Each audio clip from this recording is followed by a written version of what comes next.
and obviously I didn't win slams or didn't go anywhere near that, but I still played at the toughest era. I think in my that tennis has ever been. I think I lost many times in the round of 16. I think 5 or 6 times, once in the quarters, to a lot of those guys that were there, like Federer, Nadal, Murray, Berdych. It was too difficult back then. So I felt like they were dominating the sport of tennis back then, and there was nothing really you could do. Nobody could get to a semi or a final of a Grand Slam. They were that good in their prime. I mean, so many times I'd lose fourth round in the round of 16. I think like 5 or 6 times. But it was mentally so tough. They were so good. Now tennis has changed. The top 10 for me is not like it was 10, 15 years ago. Guys like Berdych Del Potro were incredible players. And I see the guys in the top 10 now. They're still good, don't get me wrong and stuff. But if some of those guys had to play Berdych or Del Potro, their head-to-head would be, 8-2 or 7-3. They're not going to match up well. You know what I mean? So back then, those elites, I mean, it was so difficult. I kind of guess, when you talk about expectations, I kind of did all right, I guess, in that period. I mean, maybe I would have slipped another semi-final of a slam, maybe, if they weren't there at that period, But tough to call it. Very difficult back then, man.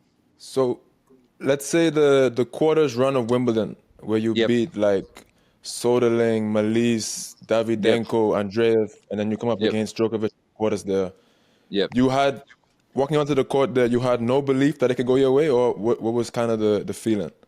That Wimbledon, I thought I could believe anyone, for sure. I don't know how I was like 200 back then ranked or whatever, and I qualified. But yeah, I think I lost Novak in 4, maybe 7-5 in the 4th. But yeah, that was also the year I think he lost 2 or 3 matches.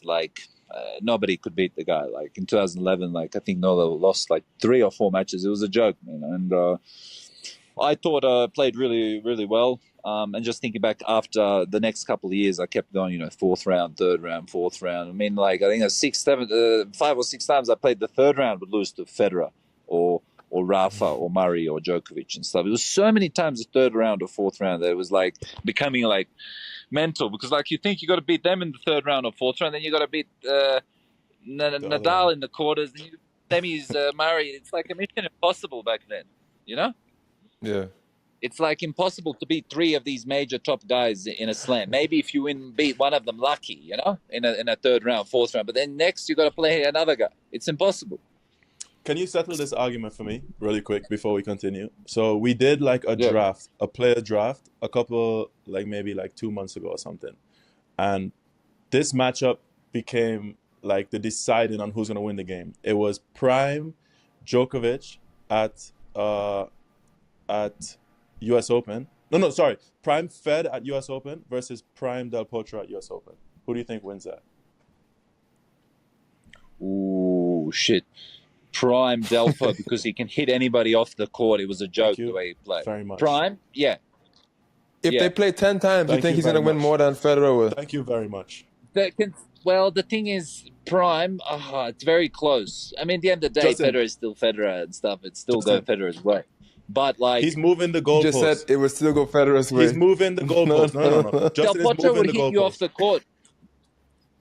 No, he would hit you off the court. It's just if they were on, they would hit you off the court. There was nothing that Roger could do, because if they're serving if they're hitting it, he would hit you off the court. Guys like Sterling was the only guy to beat Nadal at French, really destroy him, Exactly. So it's an if thing. Listen to me. No, Justin. But we've seen that the resume of Federer is long, brother.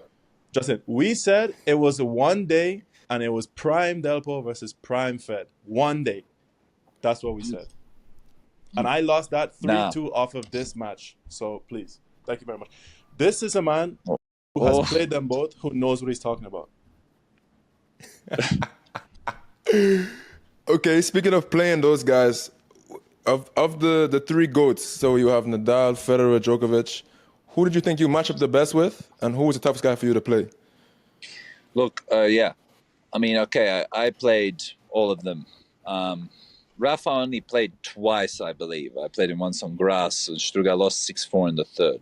So I didn't play him too many times. Murray, I could never take a set off, ever. but he was always playing him when he was number one. I always played him at Davis Cup, now round of 16, Australian Open when he was number one. Cincinnati, I think quarters, the Mars number, he was number one. Many times I played him when he was number one. Didn't win a set. Federer I played only 2 or 3 times. Once it was, I think, in Davis Cup 6-4 in the 4th. See, Novak I played 5 times, the most out of them all. And I lost 5 times. I beat him at the Hopman Cup 6-4, 6-4. I mean, it counts, but it doesn't count.